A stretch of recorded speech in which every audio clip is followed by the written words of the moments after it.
Hello, Stephen. Hello. Stephen, good to talk to you. You've got AI answering your telephone. Oh, I don't know what's going on with that. I tried to answer twice and it just hung up on me anyway. But here we are. Doesn't matter. This is can I call it a red letter day? I don't know. I would have thought when you float a company, an IPO or whatever they call the things, timing would be everything, wouldn't it? And I think the timing of the SpaceX IPO is perfect. It's right at the absolute top of the AI bubble. And I think in years to come, we'll look back at this moment as the craziest moment at the top of the bubble, because how you can raise 75 billion US dollars for a business that's got 41 billion of accumulated losses and is burning cash and losing 5 billion a year, and is valued as the seventh most valuable company in the world at 1.75 trillion dollars. So a lot of people are saying they've never seen anything like it. It makes no sense. All of the other trillion-dollar companies make enormous profits. This one makes enormous losses. But Elon Musk's ability to sell a vision, sell a dream, has Tesla shares valued at more than all other motor car companies combined, even though it doesn't make that much money. But it's all about robotics and autonomous cars and all this sort of stuff that he talks, and colonizing Mars and everything else is backing this valuation at $1.75 trillion. Well, we have one of the great marketing and advertising gurus in the world at this table at the moment, Andrew Killey. What do you make of that, Andrew? You've got a company that is not making any money. I don't know about losing money, but it's not making any money, yet people are going to scramble to get a piece of it. I wish they were around when I was starting up. It would have been handy. I don't get it. No, it goes against everything I've been taught about, funding and all that sort of thing. But I'm a simple country copywriter, so. Yes, of course you are. Yeah. But Elon Musk seems to have he seems to have been blessed. Yeah, he can do no wrong. Yeah, and he's got this great persona about him, doesn't he? Would he make a good presenter? Well, he'd only do it for himself, and he does do that. He does a good job. I suppose he does. Yeah, but Stephen, with that crash yesterday, won't that affect people's confidence in the whole thing? Well, it sort of all got reversed today. So our market today is now up over 100 points after Wall Street recovered like 900 points. So Wall Street was down 900 and now up 900. And yes, it did have a big bump. The NASDAQ was down like 4% last Friday. But so there's been a few wobbles, like, people are starting to say this is a bit crazy. Google came out and raised $80 billion, and people are going, what? Since if everything's great, what's Google doing raising $80 billion? And then there was talk that Facebook was going to raise $40 billion, but look, right now, overnight it went up. So I think that when the SpaceX shares come on tomorrow, or tonight, our time, I should say, it might do okay. It might trade above the 135, but the real test will be in sort of 6 to 12 months' time, when all the insiders are allowed to sell their shares. And when they keep reporting massive losses, and then you see insiders selling billions of dollars worth of shares to cash in, that's where I think it'll be trading at less than half the $135 offer price. I mean, they raised money 12 months ago at a valuation of $800 billion. And then how's the thing more than doubled in 12 months? I mean, they're just selling it to millions of retail shareholders. I mean, 30,000 CommSec customers have taken this up. I was amazed that ASIC even approved the prospectus, let alone CommSec emailing their 3 million customers.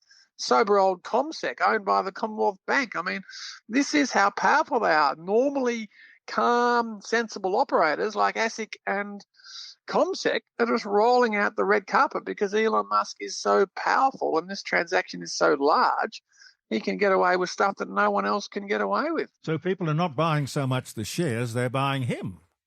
or Blue Sky, or Yeah, they are, mate. Well, he sells a big blue sky story. You know, he literally his bonus rises if he can get 1 million people living on Mars. That literally is in the document. There's all these pictures of rockets. Like, total addressable market is $30 trillion. It's just a work of fiction. The prospectus, but because he has lowered the cost of launching rockets by 95%. I mean, introducing the concept of reusable rockets means that he's the number one rocket launcher all over the world. And this has opened up all sorts of opportunities in space. And the Starlink business, you know, he's got more than 9,000 satellites up there. And he's got the Starlink business would be worth, you know, 300 billion. It's offering internet to people in remote places in 160 countries. I mean, it's an incredible business. The Tesla car is an incredible car. Everyone thought the US motor industry was stuffed. It was all going to China and offshore. And all of a sudden, the Tesla's worth more than all the other cars combined. So he's got a better track record than anyone else. And he talks a big game. And he's a rich guy. He's the richest guy in the world. He'll be a trillionaire on paper tomorrow when the thing closes. So he's got a scoreboard where he is incredible. He is the most successful entrepreneur and creator. And then when he makes claims, people believe it. And so far, he has been able to deliver on much of it. Investors in Tesla have made a fortune. But I just think he jumped the shark on this one, saying that on the first day it's a public company, it's the 7th most valuable company in the world. I mean, he should have floated this thing much more modestly, because it's going to be impossible to sustain. Yeah, is it like the tulip business back in the 1700s, where people just simply believed that a tulip bulb was the best investment you could lay your hands on? It is, yeah. Look, I think it is a bubble. I mean, it's like when the peak of the railways bubble in the US, the railway stocks were 60% of the stock market in the US. Now, at the moment, the AI stocks have got to 40% of the market, the top 10 AI stocks before you add in SpaceX. So, but look, you know, the likes of NVIDIA are making a fortune, and the chip makers, they're enjoying profit margins of like 70%. So there's a bubble in chips, but I don't think and you've got all the traditional big tech like Microsoft and Google, who just have great tech businesses in internet search and, you know, Windows 95 and all that sort of stuff. So there's great, big, profitable companies, the best we've ever seen, funding this boom and buying all the chips, building all the data centers. So it is sort of real to a degree, but it's not sustainable overall. And the SpaceX element of it is just a disaster. I mean, SpaceX is competing in the AI space, yet they're miles behind all the other players in AI. But they're saying, because AI is the big thing, they're saying we're basically an AI company and we're losing billions doing it because Grok's only got 1.5% of the market. Well, how's it going to compete with the other players? There's only so much money, I imagine, at any one time available, speculative money. Is there enough to support the launch of OpenAI? What was the other one? Well, Anthropic. Yeah. Three of them. Yeah, $3 trillion floats in the space of 1 year. Is that? I mean, that's never happened before. Well, this is the big test, because in the last 3 years in the US market, the amount of money raised through IPOs has been 20 billion, 30 billion, and 44 billion. And now you've got one deal at 75 billion, and we're talking 300 billion across these three new companies, all claiming to be sort of in that $1 trillion league or thereabouts. I mean, Apple only became the first $1 trillion company, I think, in 2018. And now there's 13 of them. Most of them are AI related. So, look, I don't think it's going to be sustainable. I think that Anthropic's got the best business in their software and enterprise-based software. So they are booming. Like, their revenues are already sort of 45 billion a year annualized.